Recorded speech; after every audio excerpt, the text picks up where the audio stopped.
अब हम देखते हैं मांग की लोच के प्रकार।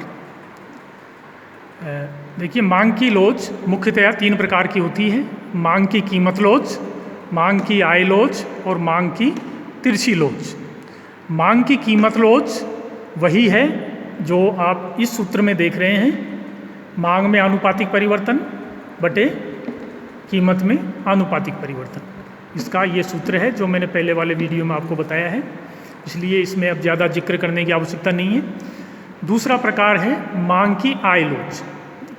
ये मांग की लोच के जो इतने प्रकार हैं वो इस चीज़ पर निर्भर करते हैं, या ये मान्यता है कि वस्तु की मांग केवल कीमत के द्वारा ही निर्धारित नहीं होती है, बल्कि वस्तु की मांग कीमत के अलावा अन्य तत्वों पर निर्भर करती है, जैसे उपभोक्ता की आय है, संबंधित वस्तुओं की कीमतें हैं।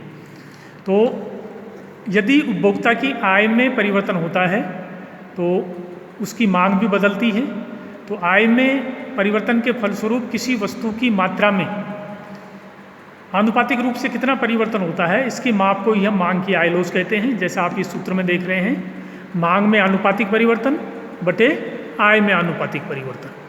तो इसको हम समीकरण के रूप में इस प्रकार से लिख सकते हैं, income elasticity is equal to delta X divide by X delta I divide by I. इसको हम हल करेंगे तो delta X upon delta I into I upon X, ये मांग की आय लोच का सूत्र ज्ञात हो गया। इससे हम मांग की आय लोच ज्ञात कर सकते हैं। इसी प्रकार मांग की तिरछी लोच। मांग की तिरछी लोच कब उत्पन्न होती है? जब किसी वस्तु की मांग में उससे संबंधित वस्तु की कीमत में परिवर्तन के फलस्वरूप परिवर्तन होता है, तो इसके माप को हम मांग की तिरछी लोच कहते हैं। इसका सूत्र भी उसी पर आधारित है, जैसे x की मांग में आनुपातिक परिवर्तन बटे y की कीमत में आनुपातिक परिवर्तन। यानी x तथा y दोनों संबंधित वस्तुएं हैं। ये या तो प्रतिस्थापन वस्तुएं हो सकती हैं या पूरक वस्तुएं हो सकती हैं।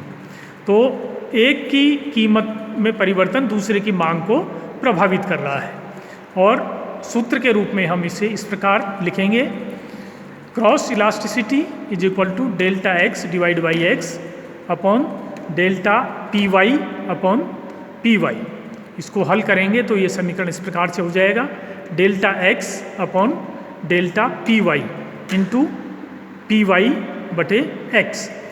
यानी इसका तात्पर्य ये हुआ कि x तथा y दोनों एक दूसरे से संबंधित वस्तुएं हैं, अतः y की कीमत में परिवर्तन x की मांग मात्रा में परिवर्तन करता है, तथा ये परिवर्तन कितना होगा इसकी माप को ही हम मांग की तिरछी लोच के नाम से जानते हैं। इस प्रकार मुख्य रूप से मांग की लोच के ये 3 प्रकार हैं, लेकिन आपको ये ध्यान रखना है कि जब हम केवल मांग की लोच शब्द का प्रयोग करते हैं तो वहाँ हमारा आशय होता है मांग की कीमत लोच से।